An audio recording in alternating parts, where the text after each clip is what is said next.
Ball खेलने वाला England, छीनने वाला इंग्लैंड, जीतने वाला इंग्लैंड आज ड्रॉ की भीख मांग रहा था। कह रहा यार हाथ मिला लो और बाहर चलते हैं, थक गए हैं। इंडिया कहता है लेदर हंट के लिए जाइए। तो ऑलराउंडर गौतम गंभीर को कांग्रेचुलेशंस, वॉशिंगटन सुंदर और Jadeja, one of the finest batting all-rounders that India has ever seen after Kapil Dev। शक और शुबा था, सवालिया निशान पे, लेकिन यहां से अग्रसर होना है, बचने वाली, ड्रॉ करने वाली टीम। आज पिक्चरों में दिखाया है ये लोग लास्ट 10 मिनट में। डबल स्टैंडर्ड्स क्या होता है? आई नो आप फ्रस्ट्रेशन दिखा सकते हो। You are frustrated that you can't win the game, you can fight with your players, you can throw your helmet around. Match के बाद आप जाके ऐसा मार सकते हो दीवार पे, you can throw the bottle around, आप जाके बॉक्सिंग कर सकते हो, कुछ भी कर सकते हो, आपका प्लीज डू इट। बट हाथ मिला के आप बोल रहे हो मैं फ्रस्ट्रेटेड हूं, आप भी 100 मत बनाओ, आप भी रो के चले जाओ। ये कैसा हो सकता है यार? You are saying I am unhappy, you don't be happy. अच्छा, पहले इंग्लैंड क्या कहता था कि क्या हो तुम, अब हम इंग्लैंड से पूछते हैं अबे तू क्या है बे। को जो देखा है हमने ना शास्त्रों में, उसी को चैंपियन स्टफ कहा जाता है। भाई साहब आप सोचो कितनी एपिक चीज कर दी टीम इंडिया ने। हम पहली पारी में 300 से ज्यादा रनों से पीछे थे, फिर जब दूसरी पारी में बैटिंग करने आए तो पहले ओवर के अंदर ही हमारे बिना खाता खोले 2 विकेट चले गए। लेकिन इसके बाद क्या बेहतरीन बैटिंग परफॉर्मेंस करी है हमने। ऐसा समझ लो कि लॉर्ड्स में जिस तरीके से इंग्लैंड वालों ने हमारे जबड़े में हाथ डालकर जीत छीनी थी, हमने कहीं और हाथ डालकर इंग्लैंड से जीत छीन ली है। तो पहले अंपायर से सलाम लेते हैं, फिर स्किप करते हैं वॉशिंगटन सुंदर को, बेन डकट से सलाम लेते हैं और फिर जडेजा से सलाम लिए बगैर बल्कि वहीं से वापस हो जाते हैं। फिर बाद में जडेजा और दोनों के बीच में तल्ख जुर्मों का लगता है कि कोई एनिमेटेड टॉक हुई है दोनों के बीच में। इंडिया ने बिल्कुल जो है वो इंग्लैंड को फांस के रखा, जमा के रखा और हिलने नहीं दिया अपनी जगह से।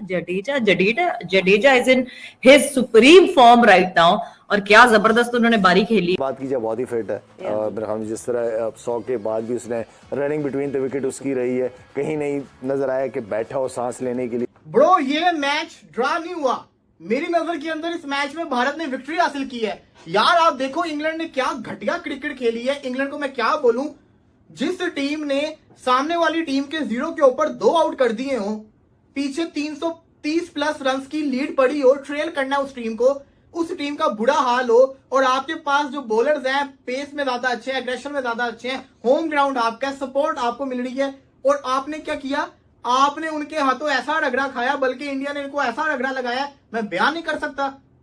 हर बंदा ही पेल के किया है, 1 नहीं 2 नहीं 3 नहीं 4 बंदों ने पेला है। ड्रॉ तो हुआ है लेकिन ये किसी जीत से कम नहीं है। इतनी शानदार बेहतरीन परफॉर्मेंस, और पूरा सेशन पिछला वाला भी खेला, ये वाला भी खेला, वॉशिंगटन सुंदर का 100, जडेजा का 100, बेहतरीन और शानदार परफॉर्मेंस। कटा हुआ सर कभी रोटी नहीं मांगता। A jubilant nation, 1.5 billion people celebrate the Indian cricket team। इतनी खुशी है कि हर बंदा ये सेलिब्रेट कर रहा है कि गुरु भारत ने अपने आप को जिंदा रखा है। हाथ मिलना चाहिए था ना जडेजा को। अगर इंग्लिश कैप्टन आके, अगर इंग्लैंड का कैप्टन आके आपसे हाथ मिला रहा है, हाथ तो देना ही चाहिए यार। क्यों नहीं दिया उसने? मैं इसीलिए पे आ रहा, मैंने बोला हो गया टेक्निकल एनालिसिस, पूरा बॉलिंग बैटिंग हो गया। असली बात तो जो है, जो रियल मसाला है आखिरी का आधे घंटे में, और जो कमेंट हो रहा था फिर हैरी ब्रूक और उसको लगाया, बोला कि चलो 100 करो। How do you look at उस सिचुएशन में? क्या मेरे हिसाब से जितने लोग थे बोल रहे थे कि नहीं ठीक है यार, हमारा जब इतना फाइटिंग 100 तो बना, टॉप ऑर्डर का भी बैट्समैन रहता तो नहीं छोड़ता। ये तो दोनों हमारे ऑलराउंडर हैं। और फिर इंग्लैंड ने जिस तरह से किया, आई एम एक्सपेक्टिंग कुछ ड्रामेटिक कोट भी आएगा उनकी तरफ से कि इंडिया का लोग जो है इंडिविजुअल 100 के लिए, ऐसा कुछ आएगा अगले 24 घंटे में। नहीं तो माइकल वॉन वगैरह दे सकते हैं, आप कोट दे सकते हो, बेन स्टोक्स को मैन ऑफ द मैच भी दे सकते हो। ऑफ कोर्स उसने 100 बनाया, 5 विकेट लिया, उसको मैन ऑफ द मैच दे सकते हैं। इट इज डिबेटेबल, बट ऐसा test match I feel India drew the game and literally won the game. So India की तरफ से ऐसा 2 दिन मैं एक सवाल पूछता हूं, if England had batted 4th on this pitch, would they have drawn this game? आप बताओ। I don't think so. I mean batted 3rd, if I am getting it wrong. इतना देर खेल सकता है क्या उनका बैटिंग लाइनअप? मे भी हो सकता है वो खेलेंगे, बट इतना करने के बाद you should have rewarded such a performance, such a gritty performance. And मेरा एक चीज है इसमें, मैं ये कहना चाहता हूं, ऑब्वियसली फंसना भी नहीं चाहता हूं, बट डबल स्टैंडर्ड्स करके आपने एक टर्म सुना है क्या? कभी सुना है डबल स्टैंडर्ड्स? हाँ, वो डबल स्टैंडर्ड्स का डेफिनेशन आज पिक्चरों में दिखाया है ये लोग लास्ट 10 मिनट में। डबल स्टैंडर्ड्स क्या होता है? आई नो आप फ्रस्ट्रेशन दिखा सकते हो, you are frustrated that you can't win the game, you can fight with your players, you can throw your helmet around. Match के बाद आप जाके ऐसा मार सकते हो दीवार पे. You can throw the bottle around. आप जाके बॉक्सिंग कर सकते हो, कुछ भी कर सकते हो. आपका you please do it. But हाथ मिला के आप बोल रहे हो मैं फ्रस्ट्रेटेड हूं, आप भी 100 मत बनाओ, आप भी रो के चले जाओ. ये कैसा हो सकता है यार? You are saying I am unhappy, you don't be happy. Boss, उसने सुबह से लेके आपका आर्चर खेल लिया, आपका मैथ्यू हॉगार्ड खेल लिया, डैरन गॉफ खेल लिया, एंड्रू फ्लिंटॉफ खेल लिया. सारे बॉलर आप लोग जो डाले उसको खेल कर अभी ड्रॉ के तरफ चला गया दोनों. और सुबह से पूरा मेहनत करके इधर पहुंच गया, और वो 100 छोड़ के चला जाना चाहिए क्या? और आपका सवाल क्या था? You want to make 100 against Harry Brook. नहीं भाई, उसको 100 बनाना है. प्लीज स्टीव हार्मिसन को लेके आ जाओ, एंड्रू फ्लिंटॉफ को लेके आ जाओ. वो मना थोड़ी किया है. आप हैरी ब्रूक को बॉलिंग दे रहे हो, वो आपका गलती है, वो हमारा गलती नहीं है. एंड सेकेंडली, मैं जैक क्रॉली से ये पूछना चाहता हूं, आपका रोल क्या है उधर? एंड वर यू सरप्राइज कि एक सर 1000 पकड़ी. पहली बार हुआ है कि 11 सेंचुरी एक सीरीज में. और अभी एक मैच है, ये भारत ने ही किया था 1978 में जब वेस्ट इंडीज आई थी और कपिल देव साहब ने वो पहला 100 बनाया था ना, फ्लिक मार के. मुझे आज भी याद है, 11 100 बनाए थे. गावस्कर कैप्टन थे. और यहाँ पे भी सुनील गावस्कर अगर वहां 774 रन बनाए थे तो गुरु 78 की बात है. यहाँ पे शुभमन गिल ने 700 गाड़ दिए हैं, 400 उन्होंने बना दिए हैं गुरु.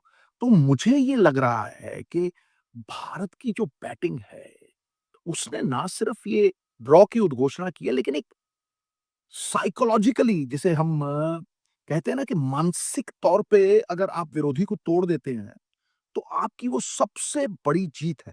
और आज इंग्लैंड ने वो मन की दुर्बलता दिखाई, और मन की दुर्बलता से बड़ा कोई पाप नहीं है. वो इंग्लैंड जो जीत की टर्म्स डिक्टेट करता था, जो पैस बॉल खेलता था, आज गुरु ड्रॉ की भीख मांग रहे थे. ले यार, हाथ मिला लो गुरु, चलो यार बाहर चलते हैं. भारत ने कहा we sent you for a leather hunt, भागो गुरु थोड़ा. और 200 वॉशिंगटन सुंदर के और जाडेजा के. मैंने ये तो सुना था और बहुत बार देखा भी था कि राहुल द्रविड़ ने मुल्तान में डिक्लेयर कर दिया था, सचिन तेंदुलकर 194 पे खेल रहे थे, कि देश के लिए भाई हम किसी इंडिविजुअल परफॉर्मेंस को सैक्रिफाइस कर सकते हैं, लेकिन यहां पे वो इंडिविजुअल 100 अलंकृत करते हैं उस संघर्ष को जो आज जडेजा ने, वॉशिंगटन सुंदर ने और कुछ हद तक शुभमन गिल ने भी दर्शाया है. क्योंकि वो लड़े हैं गुरु 3 सेशन, जहां पे दबाव हो, हार का प्रेशर हो. जब इंग्लैंड 600 रन के प्रेशर में था ना, तो पूरी तरह से सिमट गए थे. लेकिन उस दबाव में भी भारतीय बैटिंग विथस्टूड ऑल स्टॉर्म्स. और खास तौर पे जब कप्तान when he leads from the front, 700 run इतिहास में कभी नहीं हुआ यार. 700, और अभी 2 इनिंग बाकी हैं उसके पास, राइट? वो 900 तक भी जा सकता है. भारत की बैटिंग से इंग्लैंड इतना चिड़चिड़ा हो गया था कि 15 ओवर पहले ही उसने कहा कि हम हैंडशेक कर लेते हैं और ये मैच का नतीजा नहीं निकलेगा, लिहाजा हम इस मैच को ड्रॉ करने का लेते हैं. आपको बता दूं कि तकरीबन 21 रन दूर सुदर्शन थे और सुंदर थे, और वहीं अगर बात करें रविंद्र जडेजा को तो तकरीबन 8 रन पीछे अपने शतक से. तो ये दोनों का शतक पूरा नहीं हुआ था, तभी शायद एक निर्णय के तौर बेन स्टोक ने जडेजा से कहा कि हम हैंडशेक कर लेते हैं, लेकिन जडेजा ने रिफ्यूज करते हुए ये कह दिया कि हमने अभी तक ऊपर से कंफर्मेशन नहीं मिला, यानी कैप्टन के तौर पे हमें कंफर्मेशन नहीं मिला, लिहाजा हम अभी हैंडशेक नहीं कर सकते. क्योंकि ऊपर से ऑलरेडी शुभम गिल ने मैसेज भिजवा दिया था, पास करवा दिया था शुभम गिल को कि ये शतक पूरा किए बिना, दोनों का शतक पूरा किए बिना आप यहां से हैंडशेक नहीं कर सकते.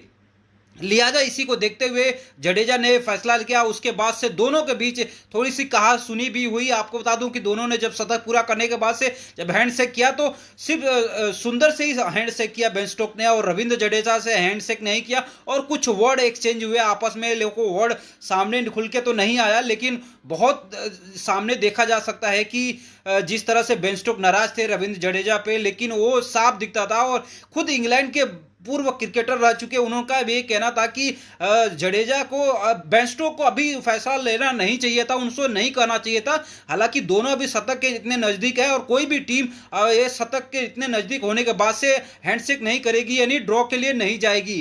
तो देखने वाली बात, ये सबसे बड़ा मसला ये यहाँ पे हो गया कि आर अश्विन ने भी इंग्लैंड के बल्लेबाजों को धो दिया है. और खासकर बेन स्टोक का कहना यह था कि आपने क्यों हैंडशेक नहीं किया, लेकिन ये नहीं समझता है कि सिर्फ जो बंदा 8 रन दूर था वो हैंडशेक कैसे कर सकता है, उसको शतक बनाना इतना देर तक, इतना तकरीबन जो बंदा 40 ओवर का मैच खेल सकता है, 40 ओवर से ज्यादा का बॉल फेस किया रविंद्र जडेजा ने, और चाहे 40 ओवर से 80 ओवर के आसपास इन्होंने दोनों ने फेस किया, और आप सिंपली आके बोल रहे हैं कि मैच ड्रॉ कर देते हैं।